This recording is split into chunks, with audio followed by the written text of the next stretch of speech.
Bismillahirrahmanirrahim.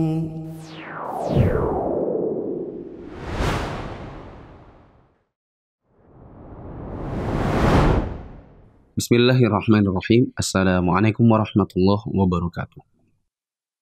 Alhamdulillahirabbil alamin wassalatu wassalamu ala asyrafil anbiya'i wal mursalin wa ala alihi wa ashabihi ajma'in. Teman-teman yang dirahmati Allah, para mahasantri dan mahasantriwati Mufid Islamic Academy, kita lanjutkan kembali syarah Al-Usul Ats-Tsalatsa atau penjelasan 3 landasan utama karya Syekh Shalih bin Fauzan Al-Fauzan. Wa dalilul khasyati qauluhu ta'ala. Adapun dalil tentang khasyah, takut dan mengagungkan Allah sebagai salah satu ibadah yang Allah perintahkan dan hanya boleh ditujukan kepada Allah Ta'ala semata adalah firman Allah Ta'ala, Fala takhshawhum wakhshawni. maka janganlah kamu takut kepada mereka dan takutlah kepadaku saja. Quran Surah Al-Baqarah ayat 150. Wa dalilul inabati qauluhu ta'ala. Adapun dalil tentang inabah, bertaubat kepada Allah sebagai salah satu ibadah yang Allah perintahkan dan hanya boleh ditujukan kepada Allah semata adalah firman Allah Ta'ala, Wa anibu ila rabbikum wa aslimu lah.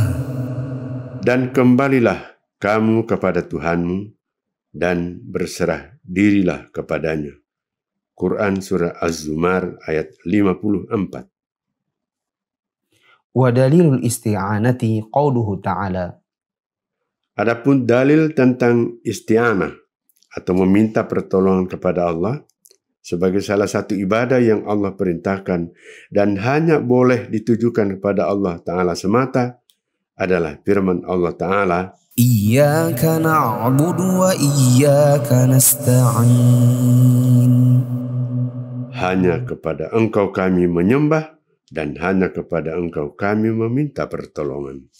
Quran Surah Al-Fatihah ayat 5. Wa fil hadits. Juga disebutkan dalam hadis yang berbunyi, Wa idza ista'anta fasta'in billah. dan jika engkau meminta pertolongan, maka mintalah hanya kepada Allah. Dalam syarahnya, Syekh Shalih bin Fauzan Al-Fauzan mengatakan bahwa di antara ibadah yang kita diperintahkan oleh Allah untuk mengerjakannya adalah khasyah atau takut kepada Allah dengan mengagungkan Allah, inabah atau bertaubat kepada Allah, dan isti'anah atau meminta pertolongan kepada Allah Ta'ala.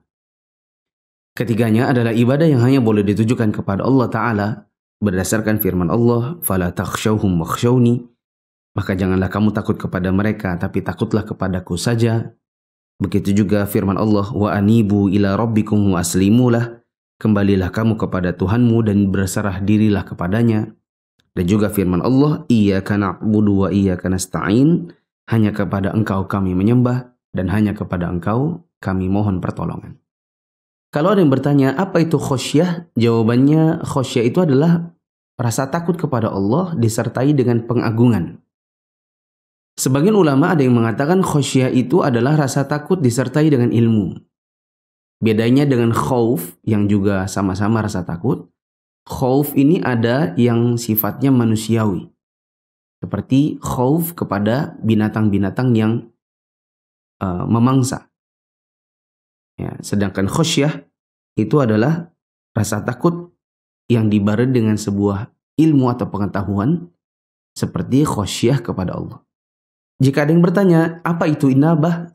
Maka jawabannya, inabah itu bertaubat dari dosa, disertai dengan penyesalan dan berjanji untuk tidak mengulangi, disertai usaha untuk kembali dan mendekatkan diri kepada Allah. Ini namanya inabah. Kita juga sering menamakannya dengan nama taubat. Syekh Shalih bin Fauzan mengatakan taubat dan inabah tidak akan diterima lagi apabila nyawa sudah ada di kerongkongan atau sudah menjelang kematian. Tatkala datang azab yang membinasakan dan saat datang kiamat, yaitu saat matahari terbit dari barat. Adapun isti'anah artinya meminta pertolongan. Dan minta pertolongan itu ada dua macam. Ada minta pertolongan atau isti'anah tentang sesuatu yang hanya Allah yang mampu memberikan pertolongannya. Dan ada juga isti'anah atau minta pertolongan kepada siapapun selain Allah, seperti kepada sesama manusia yang memang dirasa mampu melakukannya.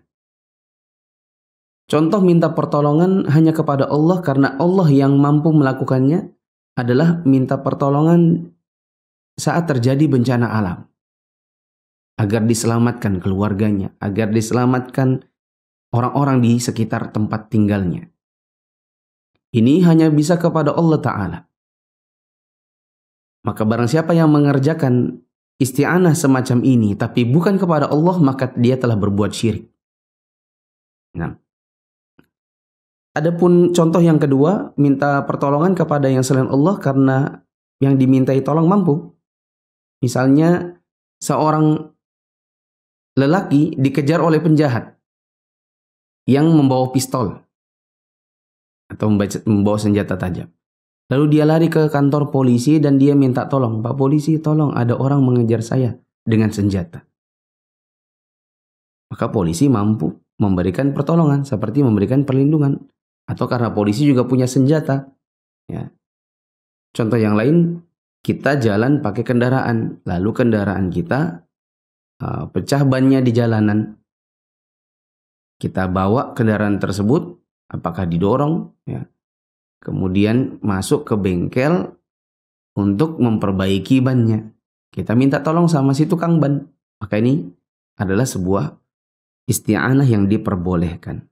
Tidak mengapa untuk meminta pertolongan apabila halnya adalah kebaikan dan ketakwaan, atau minimal hal-hal yang mubah. Seperti tadi, minta tolong agar bannya diperbaiki.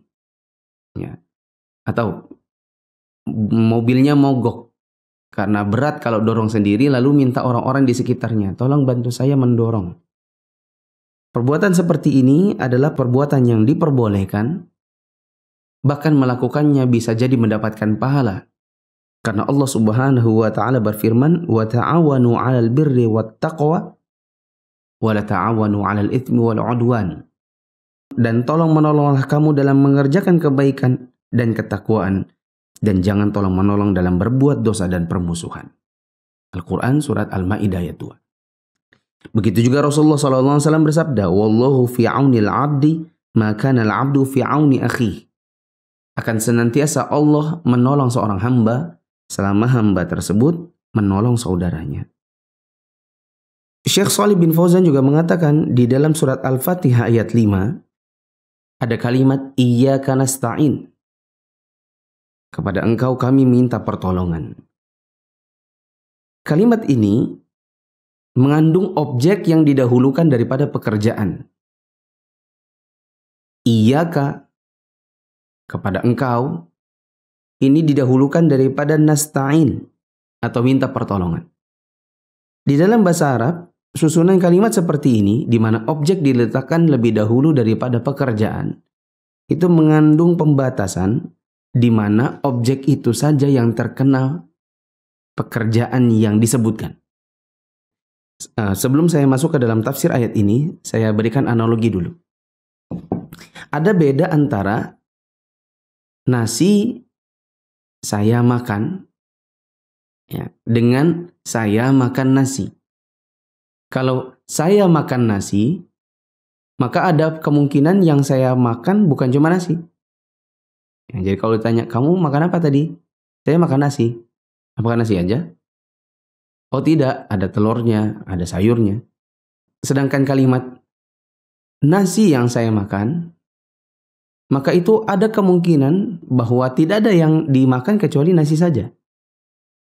Artinya ada pembatasan. Manakala kita menyebutkan objek terlebih dahulu sebelum pekerjaannya.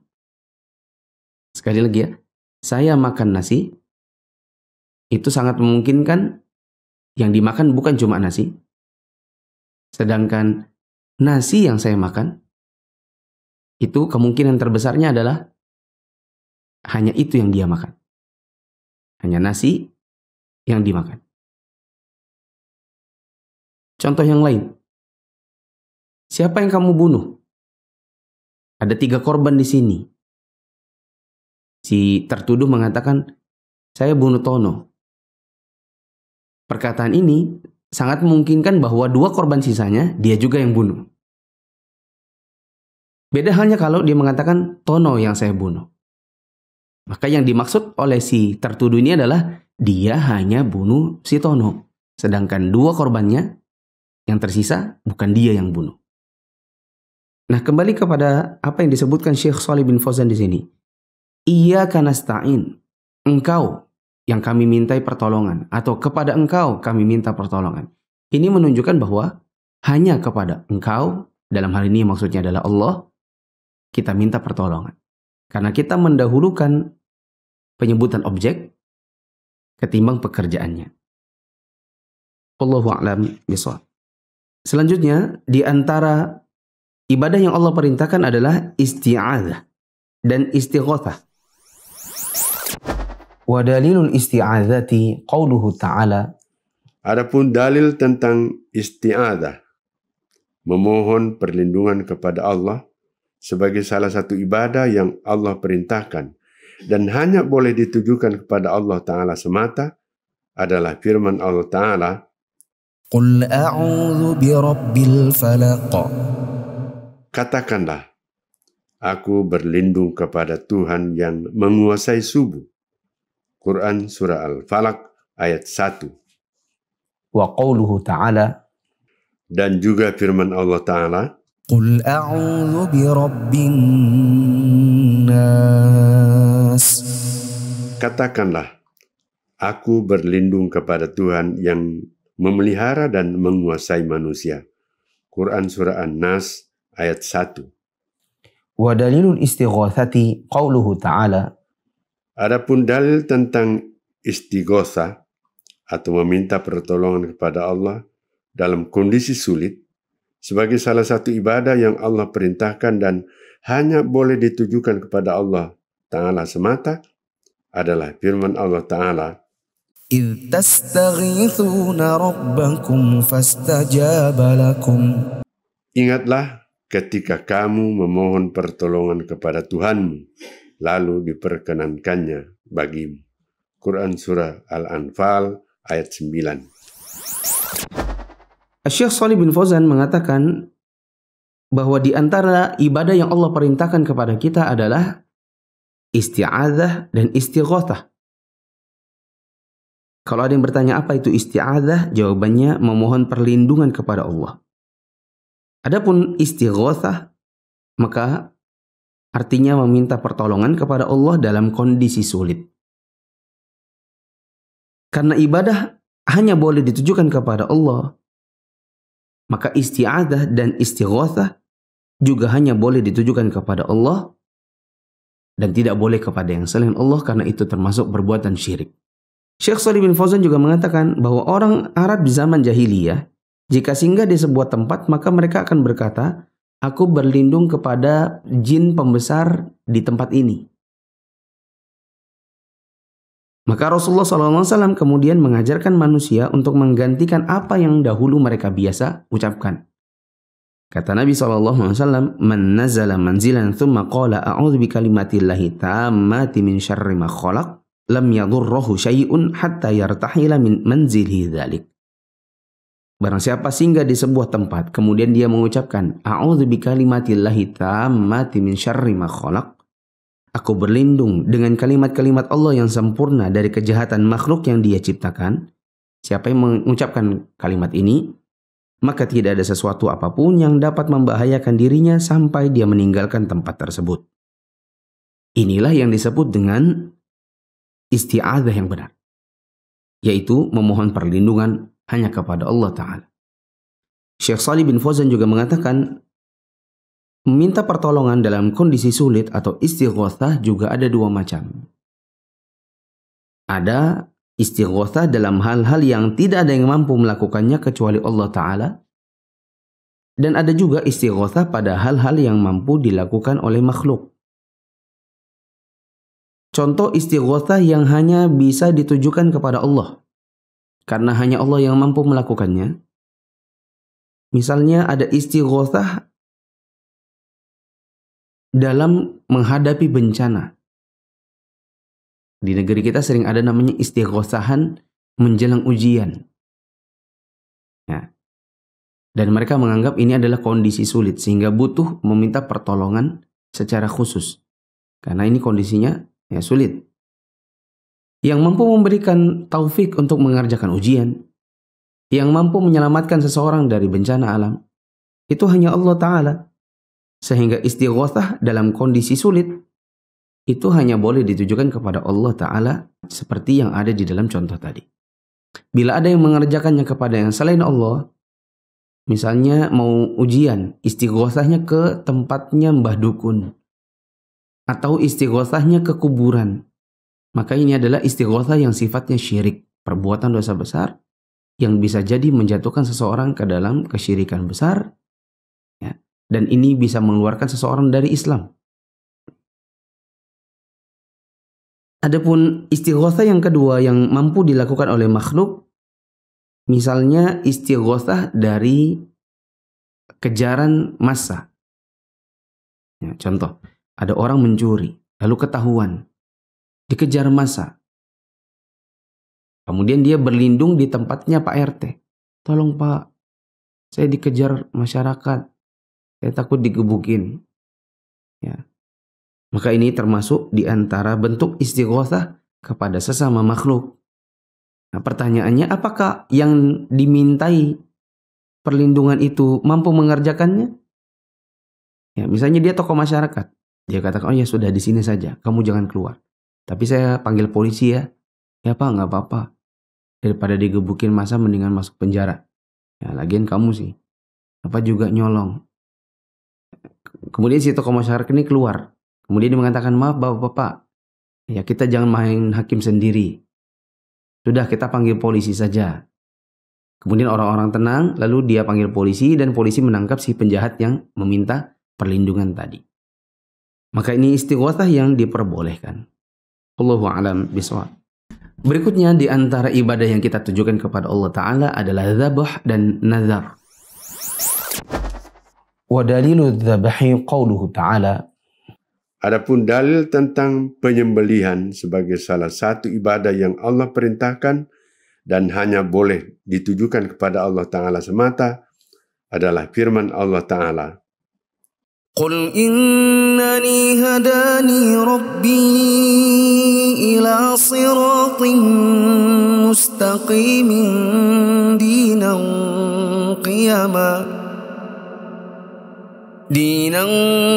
qiyaman millata Ibrahim hanifan wa ma kana minal musyrikin. Qul inna salati wa nusuki wa mahyaya wa mamati lillahi rabbil alamin. La syarika lahu wa bidzalika umirtu wa ana awwalul muslimin. Katakanlah, sesungguhnya Tuhanku telah memberiku petunjuk kepada jalan yang lurus, yaitu agama yang benar, agama Ibrahim yang lurus, dan Ibrahim itu bukanlah termasuk orang-orang musyrik. Katakanlah juga, sesungguhnya salatku, penyembelihanku, hidupku dan matiku hanyalah untuk Allah, Tuhan semesta alam. Tiada sekutu baginya. Dan yang demikian itulah yang diperintahkan kepadaku, dan aku adalah orang yang pertama-tama menyerahkan diri kepada Allah. Quran Surah Al-An'am ayat 161 sampai dengan 163. Wa minas sunnati. Adapun dalil dari sunnah Nabi sallallahu alaihi wasallam, la'anallahu man dzabaha li ghairillah. Allah melaknat orang yang menyembelih untuk yang selain Allah. Wa dalilun nadhri qauluhu ta'ala. Adapun dalil tentang nazar sebagai salah satu ibadah yang Allah perintahkan dan hanya boleh ditujukan kepada Allah adalah firman Allah Ta'ala. يوفون بالنذر ويخافون يوما كان شره مستطيرا. Mereka menunaikan nazar dan takut akan suatu hari yang azabnya merata di mana-mana. Quran Surah Al-Insan ayat 7. Kata Syekh Shalih bin Fauzan, penulis membawakan Quran Surat Al-An'am ayat 161 sampai 163 dan Al-Insan ayat 7 sebagai dalil bahwa penyembelihan dan nazar termasuk bentuk ibadah kepada Allah Ta'ala. Karena ibadah itu hanya boleh ditujukan kepada Allah Ta'ala, berarti dzabah atau penyembelihan dan nazar adalah hanya boleh kepada Allah, dan barang siapa yang mengerjakannya untuk selain Allah berarti dia telah berbuat syirik. Penyembelihan ada 4 macam, kata Syekh Shalih bin Fauzan. Ini lebih merinci perkataan yang sifatnya global yang kita sebutkan tadi, bahwa penyembelihan hanya boleh untuk Allah Ta'ala. Siapa yang mengerjakannya untuk selain Allah berarti dia berbuat syirik. Dirinci lagi, bahwa penyembelihan ada 4 macam. Pertama, penyembelihan dalam rangka mendekatkan diri dan mengagungkan sesuatu. Bila penyembelihan ini adalah dalam rangka mendekatkan diri dan mengagungkan sesuatu, berarti dia adalah termasuk ibadah yang hanya boleh ditujukan kepada Allah Ta'ala, karena termasuk ibadah maliyah, yaitu ibadah menggunakan harta. Jika dipalingkan penyembelihan seperti ini dalam rangka mendekatkan diri dan mengagungkan sesuatu kepada yang selain Allah, berarti pelakunya telah berbuat syirik besar, dan ini bisa mengeluarkan dia dari Islam. Ya. Contoh yang syirik, yaitu penyembelihan dalam rangka mendekatkan diri dan mengagungkan jin atau syaitan. Nah, maka ini adalah perbuatan syirik besar. Kedua adalah penyembelihan dalam rangka makan-makan atau untuk jualan. Ya, maka ini penyembelihannya harus menggunakan bacaan bismillah. Sedangkan niat hati bila hanya untuk makan-makan atau jualan, maka ini hukum asalnya adalah mubah. Ya, tidak termasuk ibadah yang hanya boleh ditujukan kepada Allah Ta'ala dari sisi niat atau tujuannya. Ya, ini adalah perkara duniawi saja. Kecuali lagi kalau makan-makan ini ditujukan dalam rangka memuliakan tamu, barulah dia jadi ibadah. Ya. Tapi bukan soal penyembelihannya, melainkan ibadah memuliakan tamunya. Ya. Ketiga, ada penyembelihan sebagai ungkapan kegembiraan atau kebahagiaan. Dicontohkan di sini, ada sembelihan untuk acara walimah. Ada sembelihan karena pindah rumah baru, lalu manggil tetangga makan-makan. Ada juga untuk ekspresi kegembiraan kembalinya keluarga dari bepergian. Ya, di Indonesia kan sering kalau orang mau pergi haji misalnya 40 hari atau paling tidak 26 hari. Ya, lalu kemudian ada acara makan-makan. Ya, maka yang seperti ini hukumnya boleh. Karena di dalamnya tidak ada unsur ibadah atau pengagungan. Sekadar ekspresi kegembiraan. Model yang keempat adalah penyembelihan untuk disedekahkan kepada fakir miskin atau orang yang kelaparan. Maka ini adalah termasuk ibadah, yaitu ibadahnya bukan semata-mata di penyembelihannya, melainkan pada sedekahnya. Waktu teknis penyembelihannya harus ada pengucapan bismillah, menyembelihnya karena Allah Ta'ala, dengan tujuan hasilnya nanti untuk disedekahkan kepada fakir miskin atau orang yang kelaparan. Ya. Ini termasuk ibadah yang disunnahkan. Kemudian Syekh Shalih bin Fauzan juga mengatakan ada ibadah satu lagi namanya nazar. Nazar ini adalah perbuatan seseorang yang mewajibkan dirinya untuk mengerjakan sesuatu yang sebenarnya hukum asalnya tidak wajib di dalam Islam. Ya. Dan dia kerjakan karena ada hal yang diinginkannya. Dan yang diinginkannya ini telah tercapai. Nah, contoh, ada orang mengatakan kalau nanti saya sembuh dan keluar dari rumah sakit, saya ingin bersedekah 1 juta. Ada keinginan. Apa itu keinginannya? Sembuh, keluar dari rumah sakit. Dan apa yang diinginkannya betul-betul tercapai. Dia keluar, ya, lalu kemudian dia menyedekahkan 1 juta sebagaimana dalam nazarnya. Nah teman-teman yang dirahmati Allah, nazar itu ada 2 kata Syekh Shalih bin Fauzan. Nazar yang pertama adalah nazar ketaatan. Maka nazar yang isinya ketaatan wajib untuk dipenuhi. Meskipun hukum asal dari yang dia nazarkan tadi adalah sesuatu yang tidak wajib. Contoh, bernazar untuk bersedekah 1 juta yang saya katakan tadi. Karena dia sudah sembuh dan keluar dari rumah sakit. Sedekah hukum asalnya apa? Sunnah saja. Tapi ketika sudah dinazarkan dan keinginannya sudah tercapai, maka sedekah yang tadinya cuma sunnah, hukumnya berubah menjadi wajib. Contoh yang lain, ada orang mengatakan, kalau nanti saya diterima bekerja, maka saya mau berpuasa Senin Kamis 2 hari. Kalau kita tanya, apa hukumnya puasa Senin Kamis? Maka dia jawab, sunnah. Ya. Tapi manakala sudah masuk dalam nazar, dan betul-betul yang diinginkannya tadi tercapai, maka puasa Senin Kamis yang tadinya hanya sunnah, berubah hukumnya menjadi wajib. Karena balik lagi, bahwa nazar itu adalah perbuatan seseorang mewajibkan dirinya melakukan sesuatu, meskipun sesuatu tadi hukumnya bukan wajib atas dirinya. Nazar yang kedua adalah nazar maksiat. Nah, adapun nazar maksiat, maka ini tidak boleh dipenuhi. Contohnya ada orang mengatakan, saya ingin bernazar, bila saya sembuh dari sakit, maka saya akan ke kuburan dan memberikan persembahan atau sesajen di sana. Maka ini hukumnya haram, karena isinya adalah maksiat. Rasulullah SAW bersabda, "Man nadhara an yuti'a Allah falyuti'hu, wa man nadhara an ya'si Allah fala ya'sih." Barang siapa yang bernazar untuk menaati Allah, maka hendaklah dia penuhi nazarnya, dan barang siapa yang bernazar untuk bermaksiat kepada Allah, maka janganlah dia penuhi nazarnya. Kalau sudah terlanjur bernazar maksiat bagaimana? Kan tadi katanya tidak boleh dipenuhi. Lalu penggantinya bagaimana? Maka penggantinya terdapat dalam catatan kaki yang saya sebutkan dalam buku ini.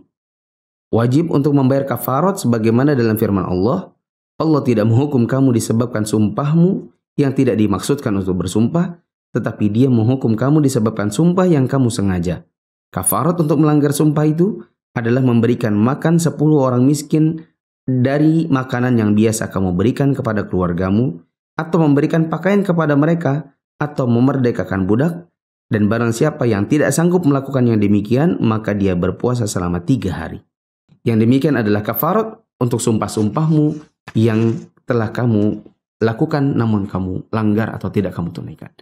Kata para ulama, ini adalah kafarat yang juga berlaku bagi orang yang bernazar maksiat atau bernazar sesuatu yang tidak mampu dia kerjakan, lalu dia terpaksa batalkan. Maka penggantinya adalah membayar kafarat sebagaimana kafarat sumpah. Dan kafarat sumpah ini sebagaimana disebutkan di dalam ayat tadi, yaitu memberikan makan bagi 10 orang miskin, atau memberikan pakaian kepada 10 orang miskin, atau memerdekakan budak. Dan bila ini semua tidak mampu, maka dia boleh berpuasa selama 3 hari. Wallahu a'lam bishawab. Mungkin ini dulu yang bisa kita baca dan kita syarah dari matan al-usul ats-tsalatsah. Insyaallah kita akan ketemu lagi di video yang berikutnya. Subhanakallahumma wa bihamdika asyhadu an la ilaha illa anta astaghfiruka wa atubu ilaik.